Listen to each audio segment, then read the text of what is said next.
ShartimusPrime, reading comics, toys are hella sick, hella whacking it, taking bad hits, taking back hits, Subscribe.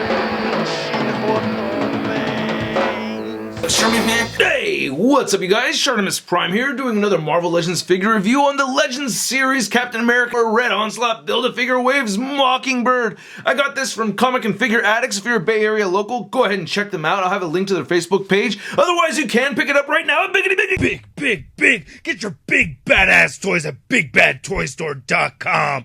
Click the link in the description below. Very stoked to finally get a Marvel Legends Mockingbird. Really like that character a lot. Anyway, on the side, you can see a very cool image of Mockingbird. And then on the back, you can see she's the running change with Sharon Carter. Here's the other figures from the wave, and if you want to read the read-up, go ahead and do so now. Then on this side, we get Sharon Carter. Alright, let's get to it and crack this thing open. And here's Mockingbird out of the packaging, and wow, I really like this one a lot. Now, I'm sorry guys, I keep putting these figures on the 1 foot pose right over there, but I think it's a great test to see how good the figure is articulation-wise. I mean, if you can get a figure standing on 1 foot without any assistant on a rotating base, that is a very good sign. So we do have a good new body mold over here. I really like it a lot. I do have a gripe with the hair on the figure. It does bother me, and I feel like we could have used a little bit more paint apps, but this is definitely one of my favorite figures from this wave. And for the most part, I am impressed with this head sculpt. I have to say I really like it. I do. I like the glasses too. They look really nice. Are they goggles or glasses? I always thought they're goggles.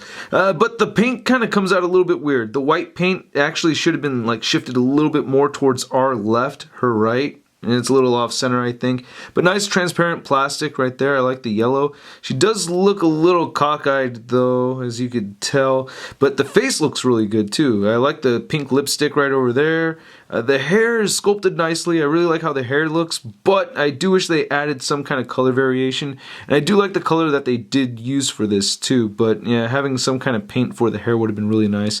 And I love that they added the fact that you can remove these goggles right over here, and they're made out of a pliable material so they don't feel brittle or anything like that.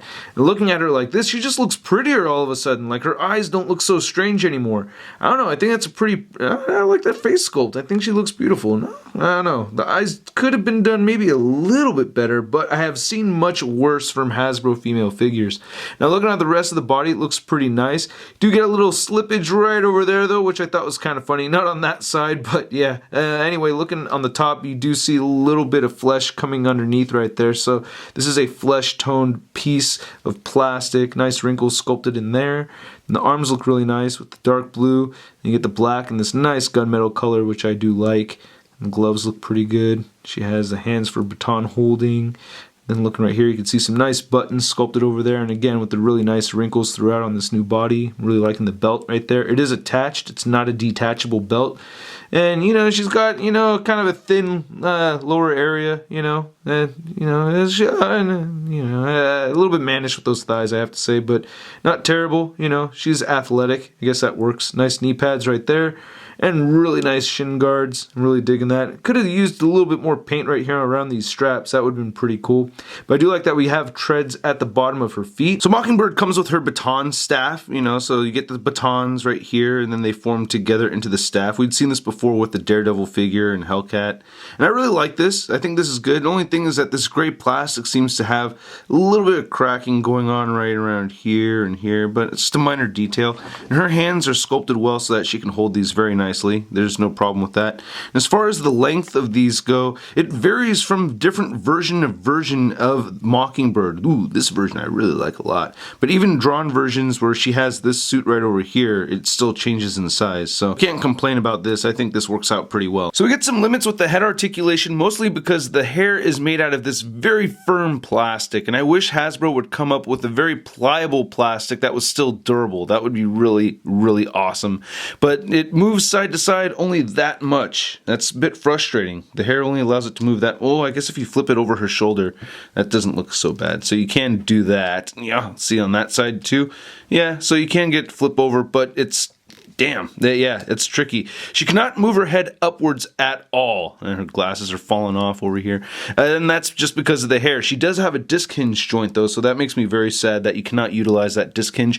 It does move down only a little bit. You do get arms that move outward that much, move forward. She bends once at the elbow. Wish we had double jointed elbows. She has a swivel over here, swivel at the wrist, hinge up and down at the wrist. She has a great diaphragm joint that pivots very well, and it does crunch forward very far. I like that. And it does crunch backwards. You do get a little bit of gappage when she crunches all the way forward, but it's not too bad.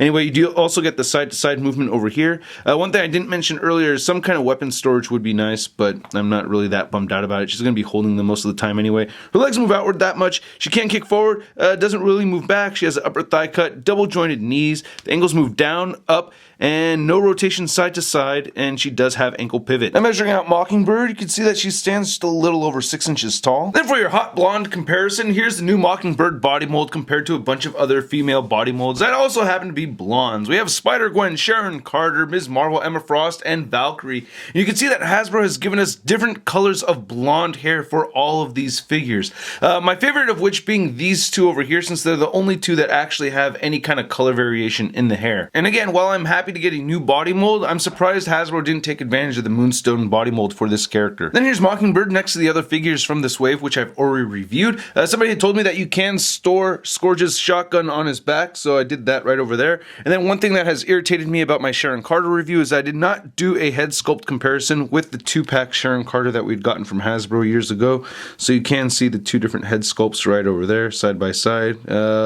This one actually does look a little bit better. Swapping the heads on them is a little bit tricky, but it actually kind of works. The neck looks long though. And then here's Mockingbird next to some Hawkeyes. We have the Hasbro Classic Hawkeye, we have the Toy Biz Classic Hawkeye from Series 7, and then we have the Hasbro Modern Hawkeye. I don't know which one's going to look best with this figure. Either the Modern Hawkeye right there or this classic one. I don't know, for some reason the Series 7 is just looking a little too lanky for that Mockingbird. Then here's Mockingbird next to the Marvel Legends Big Time Letdown Spider-Man. Ooh, I love blondes. Ooh, I also love redheads too. And I'm also into Korean girls. And for some reason I have this thing with really short women. I don't know. America. This is one of my favorite figures from this wave, not just because of the new body mold, but really because we're finally getting this character in action figure form. I've been waiting for a Marvel Legends Mockingbird for a very long time, so I'm glad that we're finally getting it.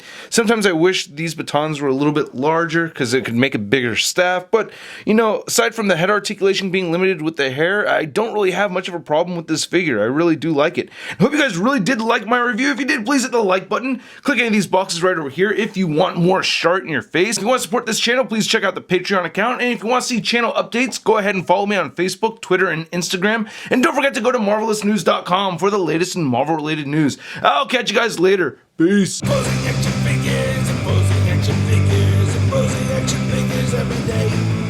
I'm posing action figures, I'm posing action figures, imposing action figures. That's crispy. Or just from in the